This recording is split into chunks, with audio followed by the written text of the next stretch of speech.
We're live. Hey, everybody. Kevin and Bud back with you with the 12-2 podcast. We've got a lot to talk about today. Oh, we always have a lot. We always do. We never get it in. But No, you teed us up really nicely last time. Right. And we're going to continue along those lines. But first of all, you've got another Reformed Sage shirt. Reformed Sage. That says, arise, awake, O sleeper, and arise from the dead, and Christ will give you light. And there's light coming out of the eyes of a skull. Of a skull, man. So, it's a little bit, a little bit edgy. But anyway, and I got a new mug. You did? Is it from the same thing? Same thing. Okay, good. I can do all things through a verse taken out of context. Oh. So, That's anyway, a good one. That's a good one. So we talked last time about this whole thing about how Marxism kind of inundates and saturates society, right? Yeah. And you've talked for a number of our episodes about the whole oppressor kind of thing, and you used the history of France, the what we saw there, right, last time, as a really good representation of that, and how the splitting up of the classes. So I want to go a little bit closer to home this week, to the United States a little bit, but continue, because that whole oppressor thing, that's a step one, right? They begin to think, but there are other steps as well in the process. So before we get to what's going on in our country and the UK and other places, Western civilization as a whole, right? Yeah, being destroyed. In many ways. I want us to focus on that today, if you're okay with that. Oh, yeah. And so briefly, in a couple of minutes, just kind of recap the whole oppressor thing for our folks, and so we can lead into that next step. Okay? I mean, the first thing we need to realize is, of course, Marxism, and I like in that book on humans what he talks about. It's not necessarily an ideology, even though it is, but it's basically a tactic. Marxism, it's a methodology. It's a tactic in order for a group of people to gain power. And again, and the reason why he calls them unhumans, and it comes back to the thing. What the process does is its purpose. Looking at communism, socialism, any of those things. Look at what it accomplishes, and I use that in air quotes. What happens when it comes into power, and that's its purpose. Right. Okay. Right. So let me ask you a question. Yeah. Is that like one time I was having a lunch with one of my young CEO clients, a guy who started a tech company, very successful, and I was eating lunch with him, and we were talking about some of his philosophy and that kind of thing. And he made the point, he's a fan of socialism because now he ran a capitalist company. He's making a lot of money himself, right? But he loves socialism, right? And so he made the point, socialism works. And I was floored. And then it hit me. In his mind, socialism does work because his goal would be to be a part of that controlling ruling class, right? That comes about and allows control over those who are not in that class. Evaluate that. Yeah, I mean, my guess would be he's probably not really talking quote socialism. It's more corporatism, and that gets changed a lot. I mean, gets thrown around a lot. But yeah, he would probably say, because I know I'm smart. I look at the company that I've built, and he did a great job. Right, I built this company. Yeah, I know how to live my life. Yeah, and so there's this. He probably has the idea that if socialism was enacted, he knows what's best for people. Okay, in other words, they should everybody should have their own house, or healthcare and that type of stuff, because he's the smarter. Kind of a social capitalism kind of thing, right? Yeah, but what I think that boils down to is what's happened in our country, and that is a corporatism. Okay. It's an oligarchy of major corporations that, I know it sounds conspiratorial, but that control most things. I mean, you think of media, it's controlled by just a few corporations. You think of defense contractor. You just think of it all. We think of the Dow Jones Industrial Average only consists of a very few companies, right? So I mean, it's not even conspiratorial. It's out there in the open. It's real. My guess is that's probably what he's referring to more so than maybe so. Yeah, that makes sense. Well, and again, socialism is always just that stepping stone to communism, which is that stepping stone to just eradicate. To the murder of human beings and the eradication of human advancement. Again, its origin is all the way back, in my opinion, is back to Satan And because he can't get to God, Yeah. you know, Yeah. he wants to destroy God's creation and destroy humanity. Right. And he's doing that through communism. Yeah, exactly. And communism is basically the whole idea of the control through there not being any there are no private property rights. In other words, Correct. no private ownership. Everything's publicly owned. Socialism is more of government control over what we privately own, and that's the major philosophical difference between the two. Right. And when you get into that type of thing, usually you got, it's major, huge multinational corporations are the biggest corporations within a country, and the government kind of coming together to control things. Yeah. Think of the World Economic Forum. I mean, it's mainly really, really rich people. Those corporations. Yeah. It's trying to influence how we're going to live, how the average person is going to live their life. They say, well, you should be able to get everything you need within 15 minutes of the 15-minute city idea. And therefore, if you have everything you need within 15 minutes, then you don't need to go any further than that. Yeah, so it's restricting travel. It's, you rent your house and you're going to love it, and so you're going to eat bugs and you're going to love it, that type of thing, because we need to, quote, save the earth. But they're not giving up their private jets. They're not going to live that way. Right. But the average person is going to live that way. And so you just extrapolate it out. You see communism. Every time communism, they have the promise, hey, you're going to end up with land. You're going to be like the rich landlord. And that's never the case. The average person ends up worse off or dead. And that gets into one of the next steps we're going to talk about, beyond the oppressed oppressor thing, and that goes to the messaging and the whole spreading of what we call anti-truth. Right. So going back to the oppressor-oppressed thing is usually, anytime Marxism comes in or there's a push towards socialism, communism, Marxism as a tactic, as an ideology, you have this oppressed group and an oppressor group. And the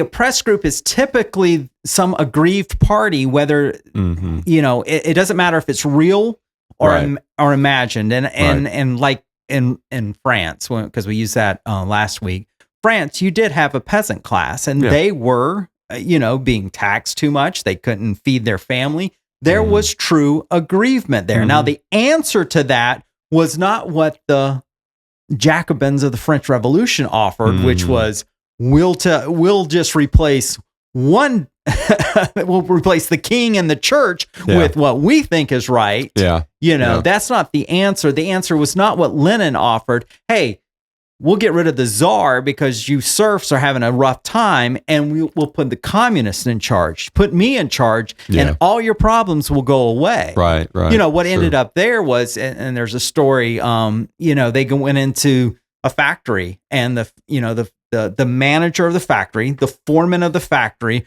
oh, you're of the oppressor class because you're a boss. You have more than what the workers have. So they put a bullet in his head and promoted some worker up to his position. He had no idea what to do. So the factory was unable to produce anything. Yeah, and that was okay with those who were in control. I mean, and you think about factories. I mean, we see this, and again, labor unions can perform a positive thing, but for the most part, it's divisive and drives prices up because it's been co-opted into the political. Yeah, it's an anti-market. It's an anti-free market type of mechanism, right? Because it kind of goes along with this entitlement might be a little bit strong word. Well, but there is one because they've been kind of co-opted by a political thing rather than it's okay if workers want to organize and deal with management necessarily, but it has to be on a level playing field, and it's got to be in a fair situation. And don't you agree that the political side would be one that would be more aligned with the whole idea of socialism? Oh yeah, no question. Yeah. Right, because there's the classic oppressed, the oppressor, the worker. Marx, when he started, it was all about workers, and if the workers unite and throw over the bourgeoisie or the people who are the factory owners and the church and royalty and anybody who had, quote, power, they were all oppressors, and the oppressed needed to overthrow them. Yeah. And basically, it gave people a right to steal. It's very interesting. When you think about this and you look back at the 10 Commandments, the solution to that, and this is why I believe it's a satanic philosophy. Yeah, absolutely. Because what they do is they foment envy within a group of people. Mm-hmm. They make them covet what somebody else has. And that's a violation of the 10th commandment. Yeah. And then what they do is then they move from just coveting and they say, oh, you deserve that. Right. So they go violate another command. Right. And, go and steal your neighbor's stuff. Yeah. And you do that with the power of the mob, basically. Yeah, right. And then you go a step further. And then it's, hey, not only should you steal your landlord's stuff or your neighbor's stuff, because a lot of times it gets reduced to the neighbor, you need to now kill your neighbor. Yeah, and destroy their stuff. Right. Or destroy both. Or right. steal their, steal, destroy. Well, not steal, but destroy. It's all the same. They burn the city down. Which we've seen in the past 4 or 5 years. And so, you even look like, Walls. Walls, the guy, the new VP guy, that Kamala. VP candidate. Right. Candidate that our present VP chose as her running mate. Yeah. He was the governor, Minnesota, where they had the riots. Right. And you even see in those riots, there was an oppressor group. Oh, you've been, through systematic, quote, racism or whatever the case is, you've been oppressed. Oh, you need to rise up against the oppressor. And the oppressor was the local CVS or the local Walmart or the local, whatever the local store was. That represents what they did not have. Right. And so you guys go in and just steal all the stuff out of there. And then a lot of times as they're leaving, they burn the place down. Which is scary because there is a righteous in their minds. Right. The flipping, this is where the messaging comes in, right? The flipping, the anti-truth, makes the oppressed feel, tell me if I'm wrong, that they have a righteous mission now to equalize the playing field. Correct. And so they feel justified in doing that. So it's sociopathic in a way, in that there is no real sense of morality, right and wrong, driving this thing, because the whole sense of morality has totally been flipped. Oh, yeah. I really believe when people that are so crazy in the progressive movement, I love this country, they don't love this country. They love what they want it to become, which is totally antithetical to the way it is today. And so I want to ask you this, Kevin. What do you think? Because you've studied this really well. And when this whole Marxism thing came out, we talked about Engels, we talked about Marxism when we first started this podcast, right? What do you think the highest value was? Was it a society of true equality, or was it simply creating something that would ultimately result in the absence of God? Which one do you think may have been? Yeah, I don't know. I mean, they were both big. If it's Marx, if you read the Devil in Marx, if you read that book, the thesis of that is it's demonic, and it was Marx was anti-God, right? And so he wanted a system where all that's the ultimate goal, right? The hierarchy that had been established with God at the top, and then and then the church and in family and all that. He wanted that destroyed because if you could destroy all the hierarchy, I believe that he probably thought you could destroy God. It's almost a Tower of Babel, right? Because Lucifer to Satan kind of thing, all the same. Think of it. You have to realize that when they wrote their book, Communist Manifesto, they're wanting the elimination of the family. Yeah. In fact, their ideal, and they write about this in that book, their ideal was that there would be no more families and that there would just be women that would be used by men for the pleasure of men. And there are communities today in America where there is no family, right? And it is just men. That's what you see. Yeah, men using women for their pleasure. It's just and it's favorable in their mindset if they're trying to get rid of God, because in that scenario there is no responsibility. No, I have no responsibility to this person. I have no responsibility. I can just simply do whatever it means to maximize my own pleasure, whatever that looks like. And that's And it's funny because sexual pleasure is at so many of the foundation of so many of the false systems of thinking. Look back in Scripture, we've talked about that, right? Just how prevalent that was, and just as the driving away the existence of God is a big objective of the Marxists. A lot of the false theologies we've seen is just simply the furtherance of free sex.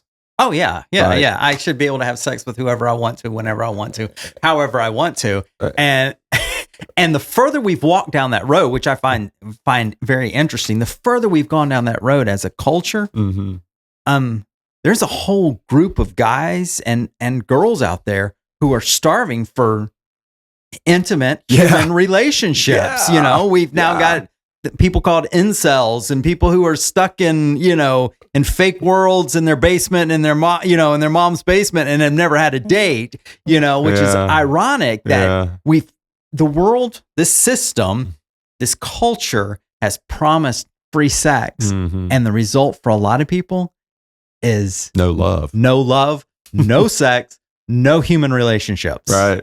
You know?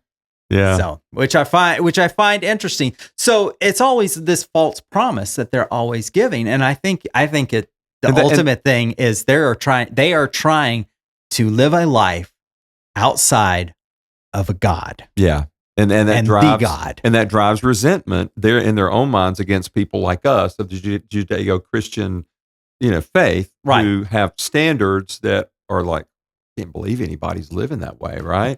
And yet and you made a point about how something that you had said to your kids, which I want you to kind of speak to, I mean, about your history, about your family history, because we talked about this a little before we started this today. Yeah, I mean, when all that, the anti-racism stuff was out there in the CRT, and it was just constantly, if you're white, you just haven't realized that you're a racist yet. Right. And once you realize that, we can all move to, a greater society and culture. And just the fact that you say that you're not a racist means that you're a racist, and, all of that type of stuff. And that's a foundational pillar of the systemic racism, which is foundational to the whole critical race theory. Right. Which just kind of tie that together. Right. Which is necessary. Yeah, I'll bring it all on back, which was necessary to create an oppressor-oppressed dynamic. Yes. Because, if you think about it, in the 80s and 90s when I grew up,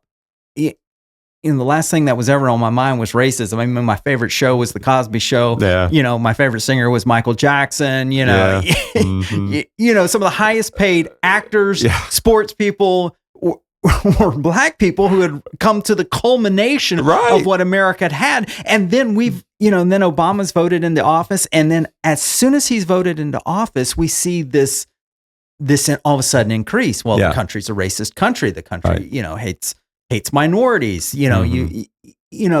so I will take it back.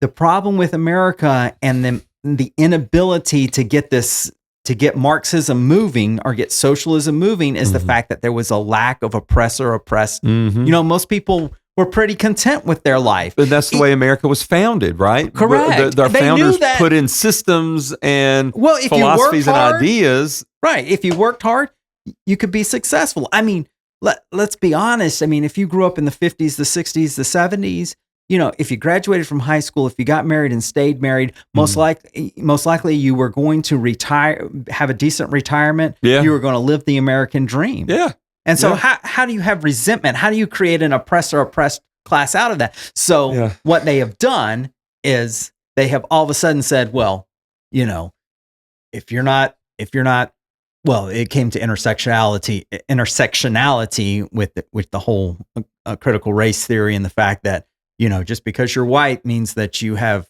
inherent racism in you, and therefore your truth is not as important as, someone else's truth. But when all that was happening, and I just, I sat my kids down, and they're in their 20s and stuff, and I said, I don't want you to ever apologize or be embarrassed for where you are in your life right now.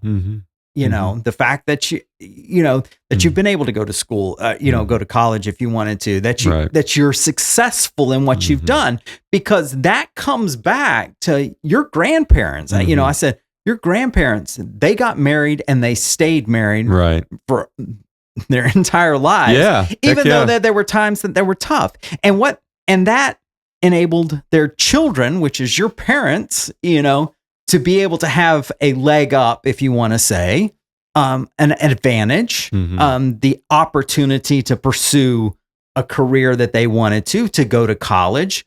And we got married and we stayed married through tough times, which, gave you stability in your life and enabled you to be where you're standing. And so I just didn't want them to feel, oh man, I'm so, you're not, it's not that you're fortunate. You look at it and you say, I'm blessed. Yeah. And as a believer, you would say that God has blessed me to place me in this family. I shouldn't disparage that fact. Right. I need to realize that and thank God for it. Right.